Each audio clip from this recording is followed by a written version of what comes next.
छत्रपति शिवाजी महाराज नाम सुनते ही हिम्मत, चतुराई और न्याय का ख्याल आता है। उनका जन्म 19 फरवरी 1630 को हुआ था। उनका जन्म स्थान शिवनेरी किला उनके जीवन के कठिन पर प्रेरणादायक माहौल का प्रतीक था। सह्याद्री पहाड़ों में बसा ये किला एक युवा राजकुमार के सफर का पहला पड़ाव बना, जिसे आगे चलकर एक लीजेंड बनना था। इस दिन से महाराष्ट्र को अपना चैंपियन मिल गया, एक ऐसा नेता जो भारत के राजनीतिक परिदृश्य को बदल देगा। शिवाजी महाराज का जन्म उथल पुथल के समय में हुआ था। दक्कन, जो दक्षिण भारत का एक बड़ा हिस्सा है, बीजापुर सल्तनत के अत्याचारी शासन के अधीन था।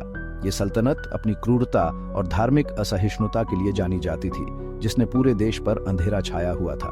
महाराष्ट्र के लोग एक नेता के लिए तरस रहे थे, एक ऐसी उम्मीद की किरण जो उन्हें इस अंधेरे से बाहर निकाल सके। उन्हें क्या पता था कि उनका रक्षक पैदा हो चुका है, एक ऐसा राजकुमार जो बीजापुर सल्तनत की ताकत को चुनौती देगा और एक स्वतंत्र राज्य स्थापित करेगा। शिवाजी महाराज का जन्म एक ऐसे वंश में हुआ था जो वीरता और अपनी भूमि के प्रति अटूट निष्ठा के लिए जाना जाता था। उनके पिता शहाजी भोंसले एक प्रसिद्ध सैन्य कमांडर थे जो अपनी रणनीतिक कुशलता और युद्ध के मैदान में अदम्य साहस के लिए जाने जाते थे। शहाजी ने दक्कन सल्तनत के अधीन सेवा की और अनगिनत अभियानों में अपनी योग्यता साबित की। वे एक सम्मानित व्यक्ति थे, जिनसे उनके दुश्मन डरते थे और उनके सहयोगी प्रशंसा करते थे। वे एक सच्चे योद्धा की भावना के प्रतीक थे। शिवाजी महाराज की मां जीजाबाई असाधारण चरित्र और अटूट धार्मिक भक्ति वाली महिला थी। प्रभावशाली जाधव कुल में जन्मी, उनमें गहरी राजनीतिक कुशाग्रता और राजकाज की गहरी समझ थी। युवा शिवाजी पर जीजाबाई का प्रभाव बहुत गहरा था। उन्होंने उनमें न्याय की गहरी भावना, अपनी मातृभूमि के प्रति प्रेम और हिंदू धर्म के प्रति अटूट प्रतिबद्धता पैदा की। उनके मार्गदर्शन में ही युवा राजकुमार के हृदय में अन्याय के खिलाफ विद्रोह का बीज बोया गया था। जीजाबाई ने उस उथल पुथल भरे समय को पहचान लिया जिसमें उनके बेटे का जन्म हुआ था, और उन्होंने उसे एक आदर्श नेता के रूप में ढालने का बीड़ा उठाया।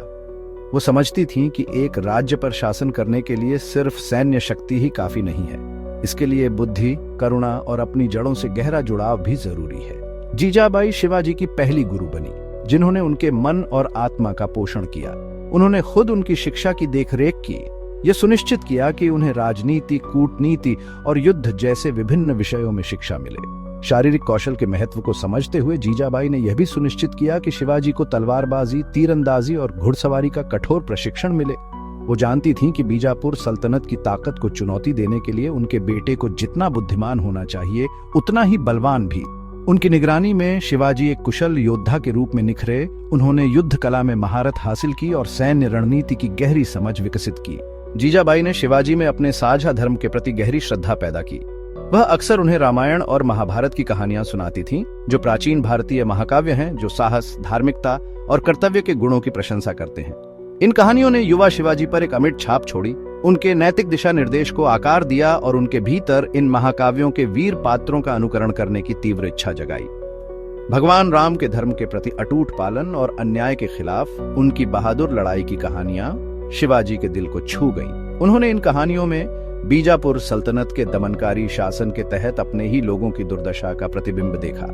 कहानियों ने उनके लोगों को मुक्त करने और एक न्यायपूर्ण और न्यायसंगत शासन स्थापित करने की उनकी इच्छा को हवा दी। उन्होंने अनगिनत घंटे शिवनेरी के आसपास के ऊबड़ खाबड़ इलाकों की खोजबीन में बिताए। जिस भूमि पर शासन करना उनकी नियति थी, उससे खुद को परिचित कराया। इन अभियानों ने एक रणनीतिकार और एक योद्धा के रूप में उनके कौशल को निखारा। उन्हें इलाके, रसद और छापामार युद्ध के महत्व के बारे में सिखाया। उन्होंने अपने लाभ के लिए प्राकृतिक वातावरण का उपयोग करना सीखा, एक ऐसा कौशल जो उनके बाद के सैन्य अभियानों में अमूल्य साबित होगा। एक मजबूत और वफादार अनुयायी बनाने के महत्व को समझते हुए शिवाजी ने मावल क्षेत्र के युवाओं का एक समूह इकट्ठा किया, जो अपनी बहादुरी और वफादारी के लिए जाने जाते थे। शिवाजी के दृष्टिकोण और साहस से प्रेरित होकर ये लोग उनके सबसे भरोसेमंद लेफ्टिनेंट बन गए, जिन्होंने उनकी सेना का मूल गठन किया। एक ऐसी सेना जो बाद में अपनी क्रूरता और अपने राजा के प्रति अटूट समर्पण के लिए प्रसिद्ध हुई।